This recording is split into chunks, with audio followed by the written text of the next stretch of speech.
Les conseilleurs ne sont pas les payeurs. Il faut se méfier toujours des personnes qui vous donnent des conseils.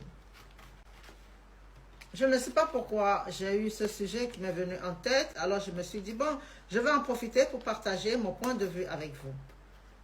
Souvent, j'entends les gens, c'est pas quelque chose qui m'est arrivé là tout de suite, aujourd'hui ou non, mais c'est un sujet qui m'a traversé l'esprit. Alors, je me suis dit, ben, ça doit être important, donc je vais en parler. Et en fait, je trouve que beaucoup de gens donnent beaucoup de conseils. Les gens aiment bien donner le conseil, n'est-ce pas? Mais comme on dit, les conseilleurs ne sont pas les payeurs. Les gens, ils peuvent donner des conseils, mais ce n'est pas pour autant qu'ils vont payer si vous tombez dans les problèmes, n'est-ce pas?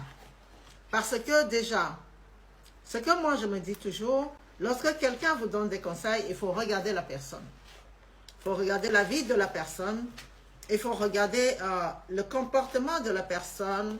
Il faut regarder, en fait, par rapport au conseil que la personne vous donne, il est important de regarder quel est son standing par rapport à la question, au conseil que la personne vous donne. Supposons qu'une personne qui se fait taper dessus à la maison, bon, je ne vais pas le dire tout de suite.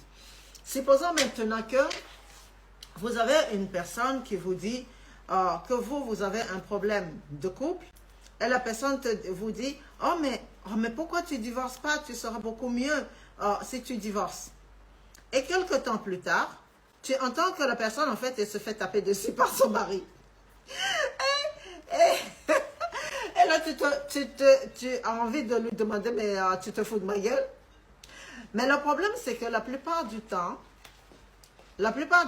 vous ne réagissez pas en fait. La plupart du temps, vous écoutez la voix de la victimisation qui est à l'intérieur de vous, qui veut qu'on le plaint, qui veut qu'on lui dise « Oh, ma pauvre », etc.